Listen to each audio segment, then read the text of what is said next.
Hey you guys, welcome back. Today we are going to be doing another propagation of the Ensete Banana. Any of you that know this plant knows that it doesn't produce offsets readily. So when you have one, you have one. With other types of bananas, they sucker like crazy, so you can take little babies, give some to friends, move your clump around. But with these babies, you only get one. So there is a way to multiply it. I have had a video group, or I guess it's a playlist that shows you the whole process the last time I did it, but I'm going to do it again this year. So this is the Ensete Banana, the Murray, beautiful red banana. Show you the photos of it, what it looked like a couple of days ago before I cut it down. It looked beautiful. I was sad to see it go, but such is the time. We had frost, so chances are it would have been a nice big pile of brown mush. So this is what it looks like right now, and not as fancy, but we're going to make it so that there's more babies. And last time I did this, I think I got a couple of hundred babies. I was giving them away. I threw a lot out. I couldn't deal with them all. So I'm hoping that at the new house, since I won't have a lot of money the first year, or I won't be able to do anything special because I've got to wait for specific things to be finished. I can't plant anything like big trees the first year probably until the grading and stuff is correct. So I'm thinking about using these tropicals as maybe a fence, or I'm not sure. We'll see what happens. So what you're going to need, dig it out of the ground. I'll bring the camera down a little closer. I'm out of frame. And yeah, we'll get started. Okay, so I have this fantastic tabletop tarp that I use for everything. I buy this at Lee Valley. I've also seen it at the dollar store. Lee Valley has them, I think, for $10. And they ship international, so check it out. It's called a tabletop tarp. I also have some garden fungicide insecticide. It's a powder that we're going to put on the fresh cuts. I have a nice sharp knife. Let's hope it's sharp enough. And I have over here, I believe that these are 12-inch pots. I'm going to use these to put my my sections in. Last time I did 4 sections. This time I'm only going to do 2 because I know how many they're going to make. And then I've got my all-purpose soil over here, peat base mixed with perlite and all that jazz. You've seen it before. I don't need to tell you all about it.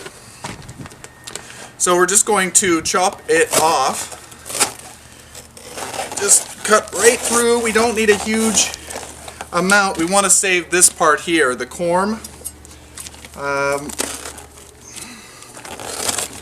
Be careful not to cut yourself. I'm talking a lot, and I might hopefully not lose any fingers. Bananas are absolutely amazing plants. If you haven't grown any, I do recommend giving it a try. Ensete bananas are beautiful. They're huge. I'm gonna stick this off here. This is garbage now. Compost. Just get rid of these.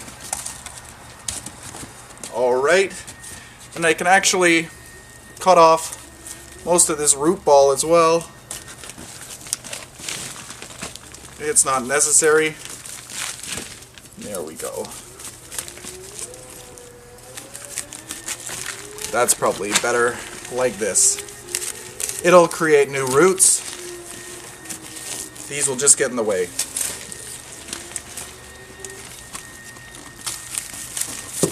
There we are. Beautiful, beautiful. So now we are going to probably need to be very careful. We're going to chop it straight down the center. Again, be very careful with the knife. You might need to use some force. Once you get into the green part of a banana, they're easy to cut. But the root area, that's another story. You want to try to go through the center as best you can.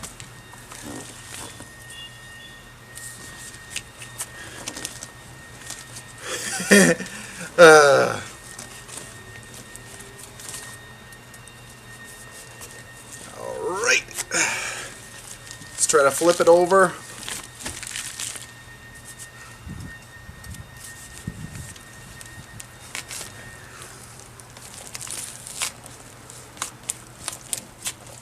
There we go.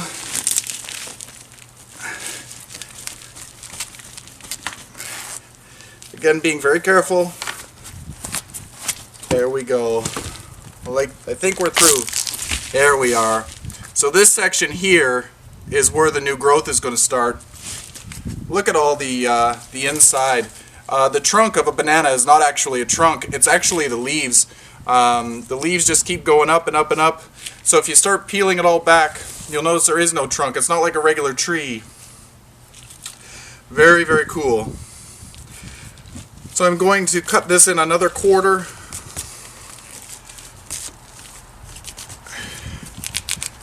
Again, being very careful.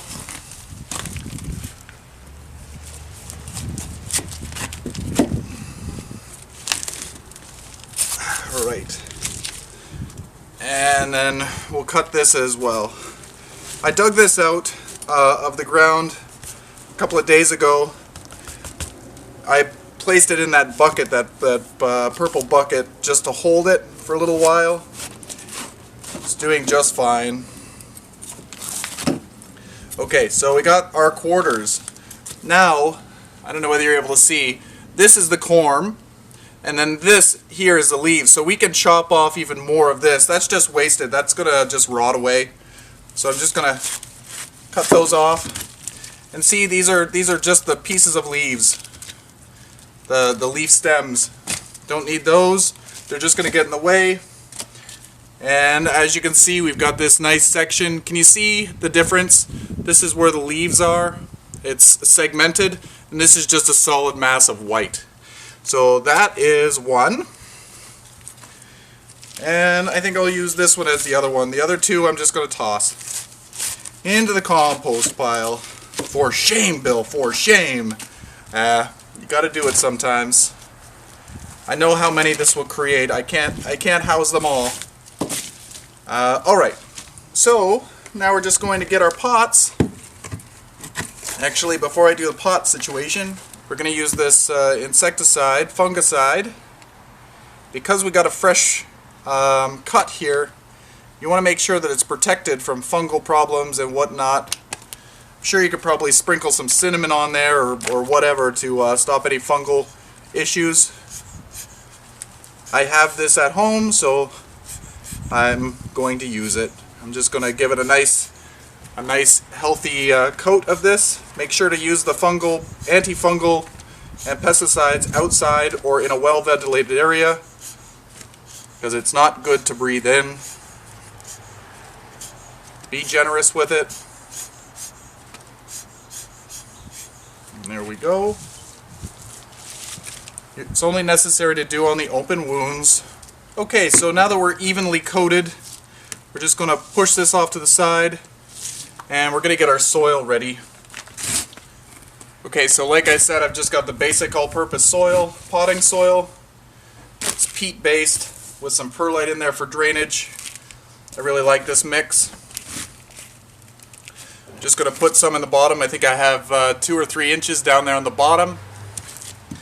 And now I'm just going to place this in the center of the pot, and then I'm going to fill up around the division. Just like this.